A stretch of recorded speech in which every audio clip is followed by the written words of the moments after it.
Boa tarde, está no ar o RBV News edição tarde, que leva a você, internauta, os principais fatos do dia, em Mato Grosso do Sul, no Brasil e no mundo.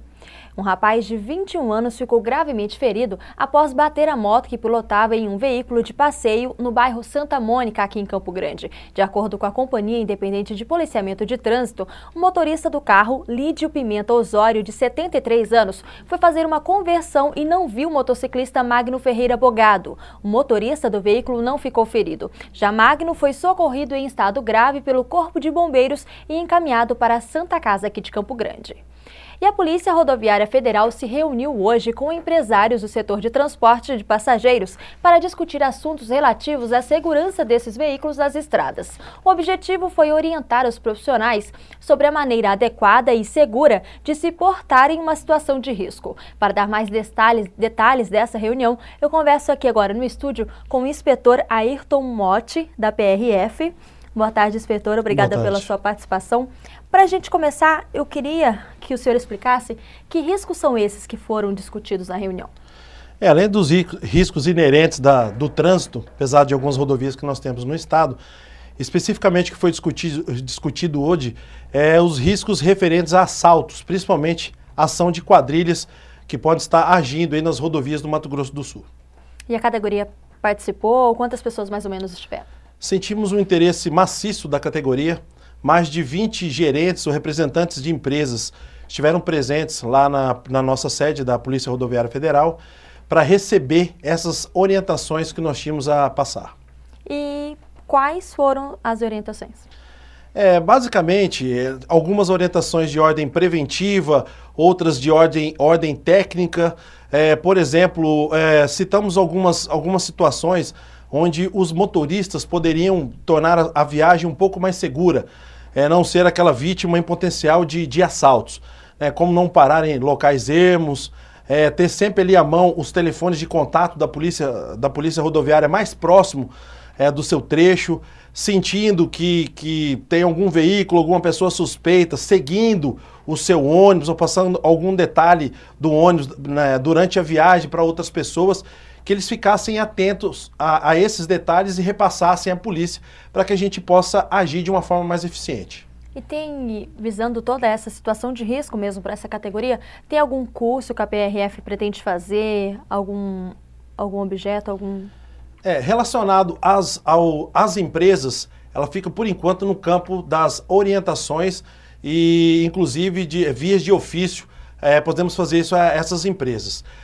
No que tange ao nosso efetivo, além da capacitação que podemos fornecer a esses profissionais, e aí algumas melhorias de ordem operacional, como uma implantação mais eficaz das nossas rondas em locais críticos, em horários também críticos durante a noite ou até mesmo a madrugada, fazer um policiamento mais estratégico para poder combater esse tipo de crime, porque sabemos que as quadrilhas elas são extremamente organizadas, fazem uma leitura extremamente complexa do terreno, com rotas de fuga, formas de ação, inclusive como foi que aconteceu no último assalto, que inclusive se passaram por policiais federais.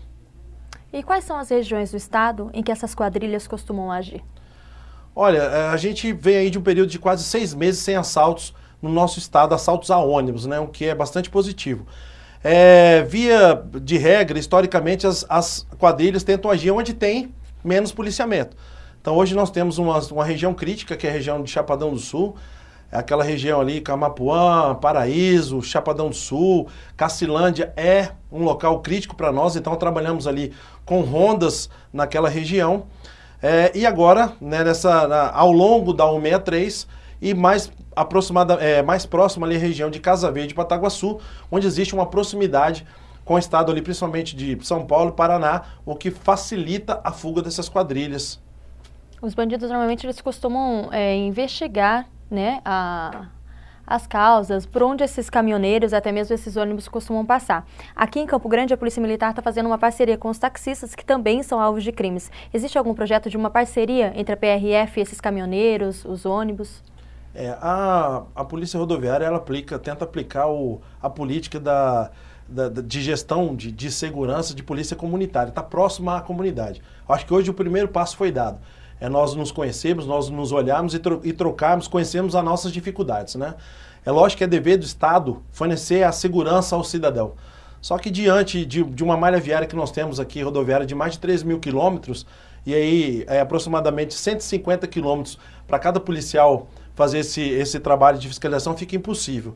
Aí, então, buscar essa parceria com essas empresas, no intuito de realmente a gente conseguir fazer um trabalho de atendimento a esse cidadão para que isso não volte a acontecer. Então, acho que o primeiro passo foi dado, foi esse contato, essas orientações, e agora eu acho que do nosso entendimento, da nossa gestão mais próxima dessas empresas, com certeza as dicas, enfim, as sugestões vão aparecer e na medida do possível a gente vai acatar. Agora mudando um pouquinho de assunto, inspetor, como é que ficam em relação aos passageiros? Como é que está a fiscalização?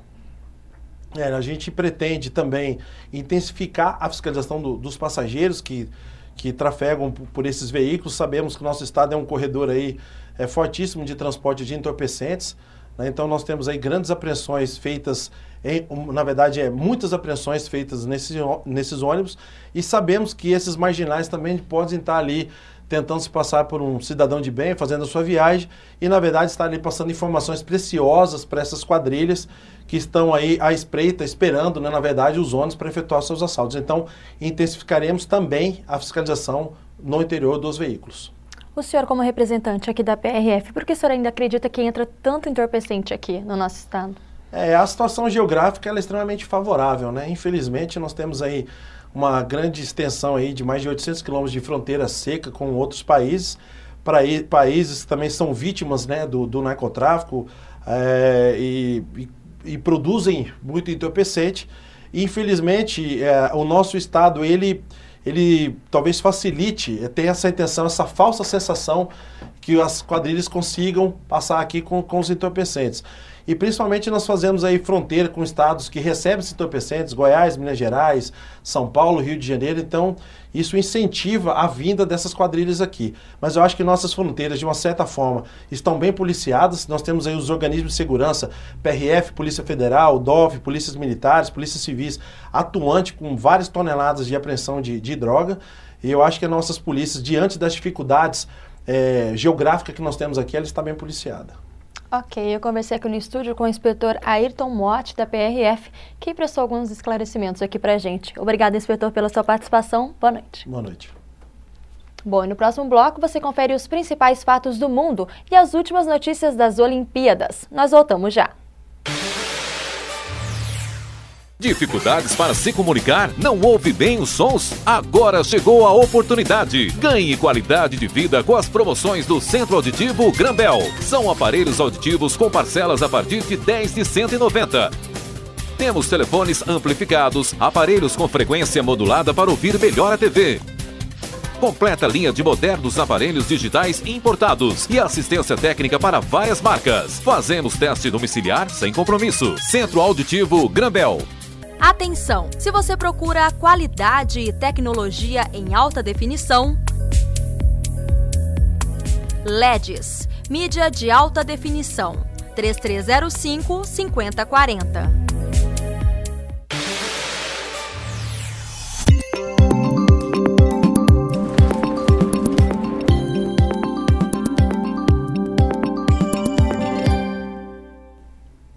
Quarta-feira de muito sol com algumas nuvens no céu de Campo Grande. As temperaturas continuam em elevação e não há previsão de chuva. Confira a previsão de amanhã para as 5 capitais.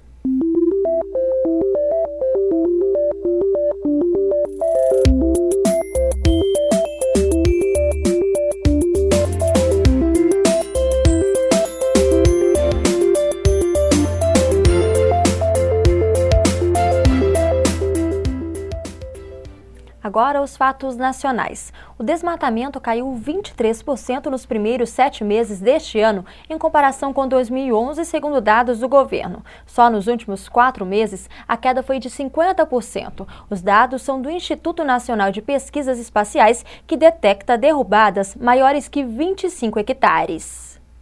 Ao anunciar a queda no desmatamento, a ministra do Meio Ambiente, Isabela Teixeira, disse que esses resultados indicam que o país pode cumprir a meta de redução da emissão de gases que causam o efeito estufa. O destaque foi o Pará, que teve redução de 42% no desmatamento. Este ano nós temos duas boas notícias, que eu chamo de boas notícias. Uma, a redução em 23%. É expressivo. O indicativo reduzindo, dá uma sinalização de que nós temos um caminho de perspectiva de redução de desmatamento. Segundo, temos baixíssima cobertura de nuvem comparativamente ao ano passado. Ou seja, mesmo enxergando acima de 25 hectares de desmatamento, nós estamos enxergando mais. Mas a oposição considera prematuro o otimismo da ministra. Esses levantamentos são feitos com dados macro. O satélite só capta grandes desmatamentos. Os pequenos desmatamentos, que são o que hoje ocorre, que o próprio IBAMA denunciou, que são gerados por assentados, são pequenos desmatamentos. Mas uma miríade de pequenos desmatamentos, uma enormidade. A ministra explicou que os números finais do desmatamento só serão conhecidos com os dados do sistema PRODES, que detecta derrubadas a partir de 60 mil metros. O governo promete que até o final do ano o país terá um sistema mais eficiente para monitorar essas áreas menores. Como melhorar o serviço de celular e internet no Brasil? Preocupados com as inúmeras reclamações dos consumidores, deputados criaram uma subcomissão para tratar do assunto. Em meio à punição da Anatel por causa da má qualidade dos serviços prestados pelas operadoras, a subcomissão aponta a falta de fiscalização do setor e cobra medidas efetivas para resolver os problemas.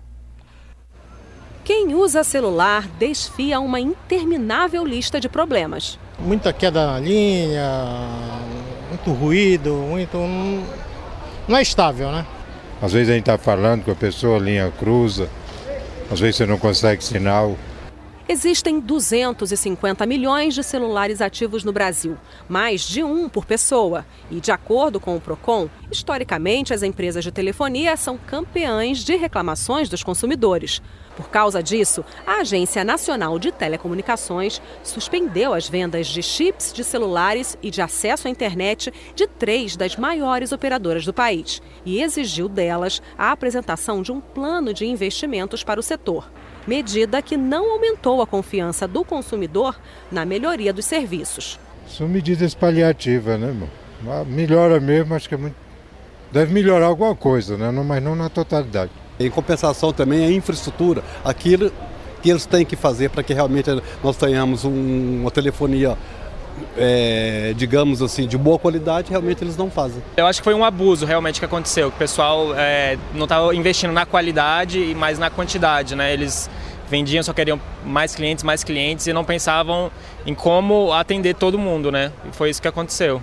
Na Câmara, os deputados também querem medidas mais efetivas. Por isso, criaram uma subcomissão dentro da Comissão de Fiscalização Financeira e Controle para tratar apenas de telefonia móvel. Se, por exemplo, o impacto na rede de transmissão está sendo dado pelos telefones pré-pagos, com minutagem liberada para falar entre si na mesma companhia, nós temos que ter uma medida para combater isso, para evitar que isso congestione a rede. Se, por exemplo, o que está impactando são excessos de interurbanos gratuitos, nós temos que ter uma medida para combater isso. A sociedade tem que conhecer o problema, a alternativa de solução para que ela possa optar. Para o relator da subcomissão, apenas a apresentação de um plano de investimentos é pouco. Ele defende que as vendas deveriam se manter suspensas até que os problemas fossem de fato resolvidos e acusa a Anatel de ser ineficiente na fiscalização do setor. Nós, na verdade, não queremos isto. Nós queremos que mantenha-se a proibição da venda dos telefones até que o problema seja solucionado. Porque a Anatel cometeu um erro que é de não fiscalizar e acompanhar a falta de investimento neste setor, uma vez que os índices de reclamações em todo o país são muito altos. Aliás, o mais alto do país tem a ver com a telefonia móvel. E agora os destaques de Mato Grosso do Sul. Policiais federais aqui do estado cruzaram os braços hoje para marcar a adesão ao movimento deflagrado em todo o país. Nesse primeiro dia de paralisação, pelo menos 350 policiais de Mato Grosso do Sul aderiram ao protesto. Em greve, a Polícia Federal de Mato Grosso do Sul fez a entrega simbólica de suas armas e distintivos em frente à sede da Polícia Federal. A manifestação, que já tem adesão de 18 estados, luta pela reestruturação da carreira de agentes, escrivães e papiloscopistas, além da reestruturação salarial. Segundo Jorge Caldas, presidente do Sindicato dos Policiais Federais na região de fronteira, os policiais farão operação padrão. A greve está decretada na Superintendência da Polícia Federal, em Campo Grande, nas delegacias de Fronteira, Corumbá, Ponta Porã, Naviraí, Três Lagoas e Dourados, com a opção dessas delegacias realizarem também a operação padrão. Aqui na capital, os agentes paralisaram as atividades e não vão fazer a operação padrão. As operações policiais estão canceladas em Campo Grande. Serviços de inteligência, expedição, porte e registro de armas estão suspensos e o serviço administrativo está funcionando de forma precária, com 30% dos funcionários. Segundo Jorge, na região de fronteira, o efetivo é de 50 policiais e, no mínimo, deveria ter o dobro. No estado, a Polícia Federal conta com 500 policiais e, deste número, 60% estão paralisados. Ainda segundo Jorge Caldas, as reivindicações para a reestruturação das carreiras não foram atendidas. A carreira policial federal, composta pelos cargos de agente, escrivão e papiloscopista, ela vem sendo tratada em oficina do Ministério do Planejamento, Orçamento e Gestão, o reconhecimento do seu nível superior.